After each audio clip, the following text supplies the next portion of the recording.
welcome back to RTC, ladies and gentlemen. This is your host, Craig, and today it's been a while since I've done, no, not a little while, but it's been a few days since I've done a Fallout 4 little info vid. But anyway, we're going straight on to the point. I've been looking over the internet today and news about Fallout 4's DLC, so everyone has heard that the rumored release date or release window for Fallout 4 is February, next month, really.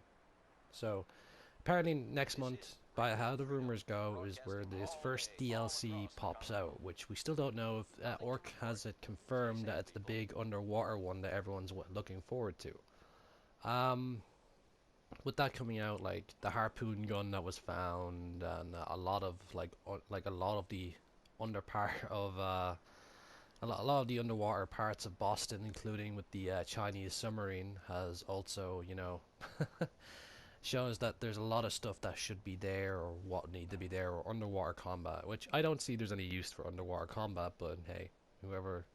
Well, it could be fun fighting underwater, depending what kind of enemies they are. I do not want to fight Mirelurks underwater, though. That'd be terrifying. But anyway, across that point, today I was looking at some Twitter stuff. Just keep an eye on Twitter, by the way. I have a Twitter account, so if you need to get through to me and more questions and stuff like that, just hit me up my Twitter account. It's on the top right part of the channel, which I have on my phone, which would be much easier for me to answer any questions in the comments and stuff like that. But anyway, let's get across this.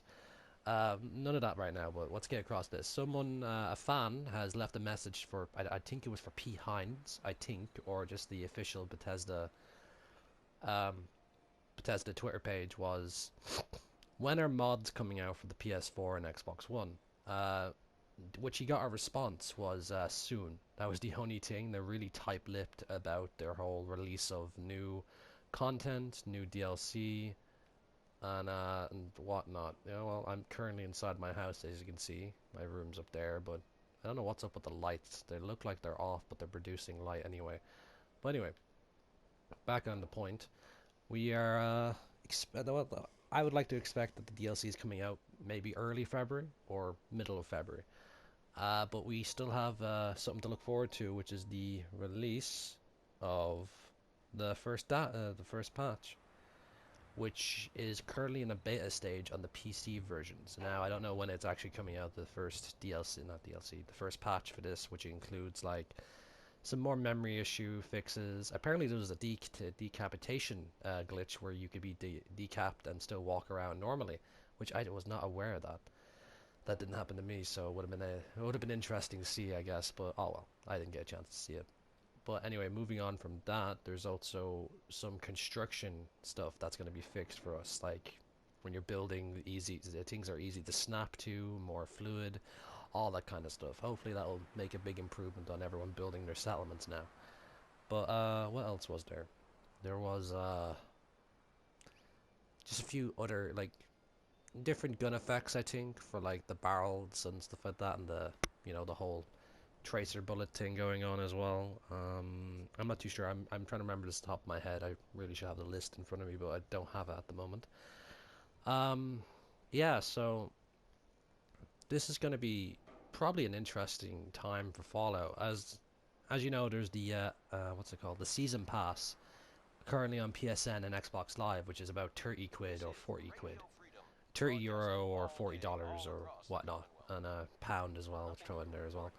Um, that you can buy the season pass, which I'm very hesitant on buying it because I could get one big DLC at first, and then have two mini ones, like different guns or different factions or stuff like that. Which I hope they don't go that way, because like the entire DLC should have the new factions, new weapons, all that kind of stuff in it. I hate that I rotate when I'm trying to do this. I don't know. I'm just trying to probably just trying to give myself a face of the channel. Pretty similar in ways, beard and hair wise, but that's about it. Beard, not beer. Beard wise, I have a big beard like that at the moment as well.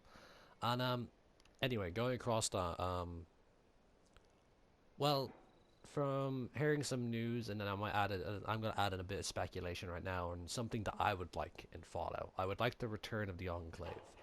I would like that if you become the, spoiler alert, if you become the general of the Minutemen, you feel more like a general instead of just having an honorary title, which would be really nice. It's nice that you're recognized as the general of the Minutemen, but you feel like you don't actually give any orders out to this militia.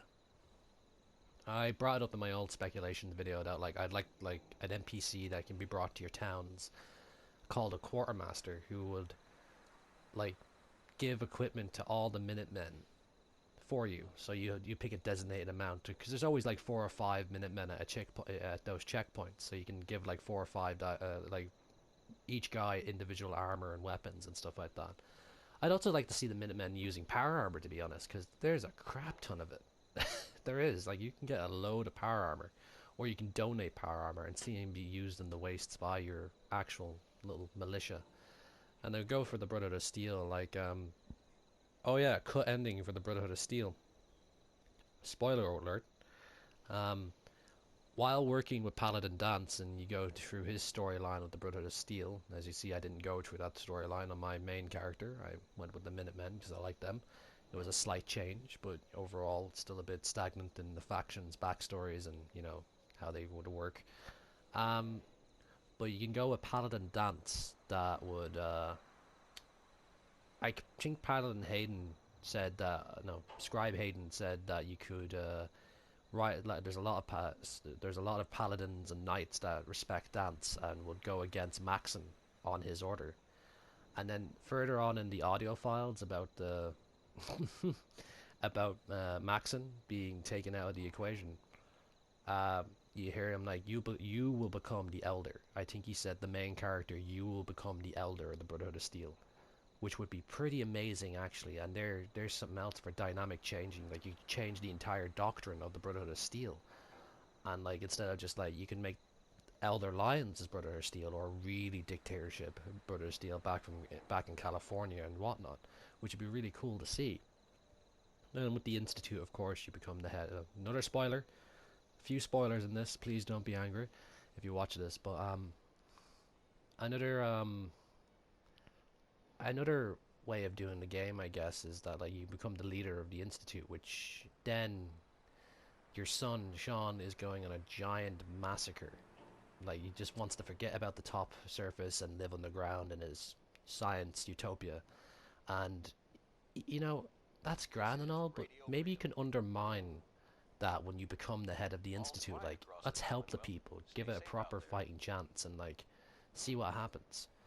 And like, that would be interesting to see. I would love to see that.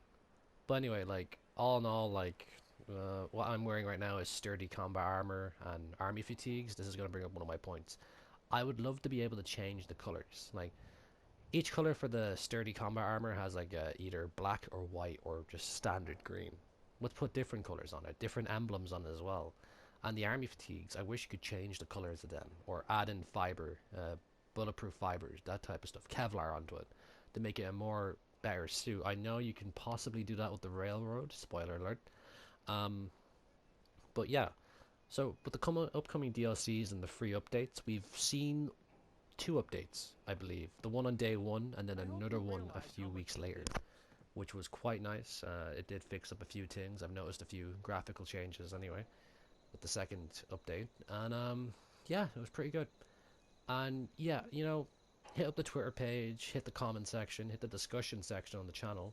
You know, if you want to voice out your opinion on what you think is going to happen, or if, you know, like, a lot of people dislike this game and still a lot of people like this game, so let's hear your views on that. So anyway, guys, I hope you enjoyed this. Oh yeah, one more thing to add, I would like wearable gloves. I really would. That's it. Gloves would be great. Different colored armors, different armors in general, different weapons, more factions. And hello, Mr. Settler. Anyway, this is this is your host Craig, and I hope you enjoyed this episode of RTC. Follow for speculation, news, updates, and there will be a title in the top of the box saying spoilers as well. So I just don't want to I don't want to, you know, upset any people watching the video who haven't finished the game yet. But anyway, yeah, you know, just hit me up on my Twitter page, or hit me up on the comment section below, or the discussion section on the channel. That's all you need to do. You know, if you want to leave a like, subscribe, comment, you know, the usual thing. I know I don't really say that anymore, but I feel like sometimes it's necessary. But anyway, I want to see more of you guys come to the channel, so stay tuned for more, and I'll see you next time in the next episode.